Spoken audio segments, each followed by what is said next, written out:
India میں کچھ روز قبل ایک شخص قرآن میں چینجنگ کا بول رہا تھا. انڈیا میں نا کچھ روز قبل ایک کلپ آیا ہے کہ ایک صاحب کہہ رہے ہیں کہ یہ جہاد کی آیتیں مسلمانوں نے قرآن میں بعد میں داخل کی ہیں, یہ قرآن میں نہیں ہے. پوری دنیا میں قرآن ایک ہی پڑھا جاتا ہے. سمجھ رہے ہو؟ یہ تو پاگلوں والی بات ہے, بیوقوفوں والی بات ہے کہ کب ہوئی چینجنگ, کس ٹائم پہ ہوئی. ایسا تھوڑی کہ پوری تراویح تو حضرت عمر نے 20 رکعت تراویح شروع کروائی تھی, اس وقت سے لے کے اب تک تراویحوں میں قرآن پڑھا جا رہا ہے. کہیں چینجنگ ہوئی ہوتی تو تراویحوں میں چینج ہوتا تو پیچھے سے لقمہ دیا جاتا نا حافظ لوگ. باقی اسلام جس جہاد کی بات کرتا ہے, آپ جو دہشت گردی کی بات کرتے ہو اس کا اس جہاد سے کوئی تعلق نہیں ہے. اسلام میں کسی غیر مسلم کو قتل کرنے کی اجازت نہیں ہے. غیر مسلم کے بالکل وہی حقوق ہیں جو کس کے ہیں, مسلم کے ہیں.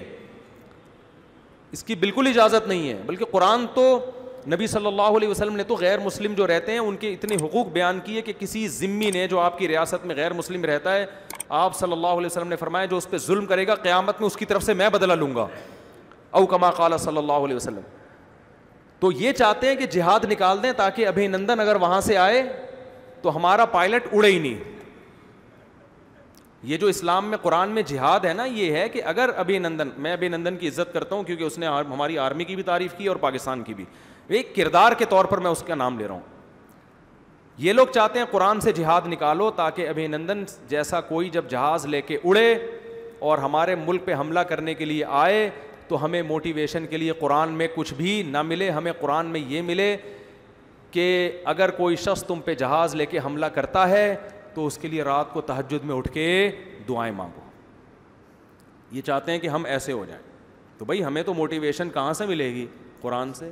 اللہ نے کہا اعدوا لہم ما استطعتم من قوہ, کسی بھی وقت ابھی نندن دوبارہ آ سکتا ہے, پہلے سے اپنے جہاز تیار رکھو. یہ اس آیت کا اصل مطلب ہے کہ قوت جمع کر کے رکھو. یہ نہیں کہ خام خامے پنگا لینے کا اسلام حکم نہیں دیتا. وہ بھی انسان ہیں, ان کو بھی زندہ رہنے کا حق ہے. خامخواہ کی نہیں ہے کہ بلا وجہ دنیا میں فساد مچانا شروع کر دو. لیکن قرآن ہمیں جہاد کا حکم دیتا ہے. گھوڑے بھی باندھو, استبل بھی بناؤ, ٹریننگ بھی لو. نبی نے فرمایا جس نے تیر چلانا سیکھا اور بھول گیا ہم میں سے نہیں ہے. سمجھتے ہو؟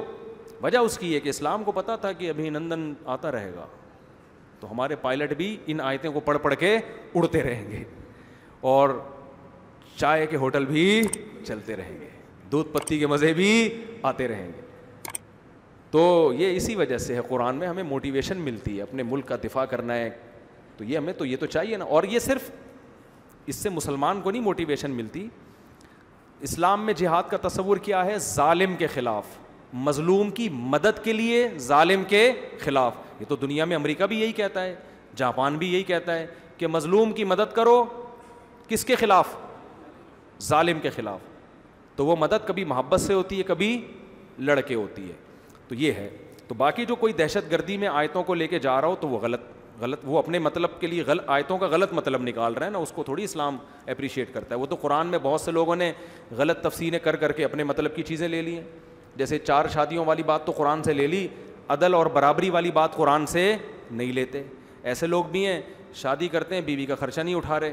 جب ان سے کہا جائے تو کہہ رہے ہیں مفتی صاحب کا بیان سنا ہے. تو خرچے والا بیان نہیں سنا آپ نے مفتی صاحب کا کہ خرچہ بھی اٹھانا بنتا ہے؟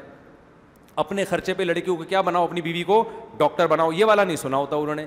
سمجھ میں نہیں آ رہی میرا خیال ہے بات. تو وہ آدھا جب لوگے قرآن تو پھر یہی ہوگا نا.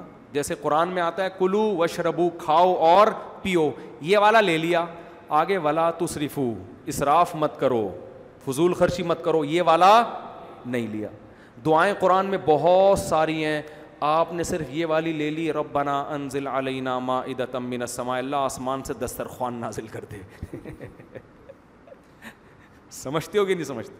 ابا نے یہ تو حقوق پڑھ لیے کہ بچی کو اجازت نہیں ہے کہ میرے سامنے اف بھی کرے. قرآن میں لکھا ہے بیٹیاں باپ اور ماں کے سامنے اف نہیں کر سکتی.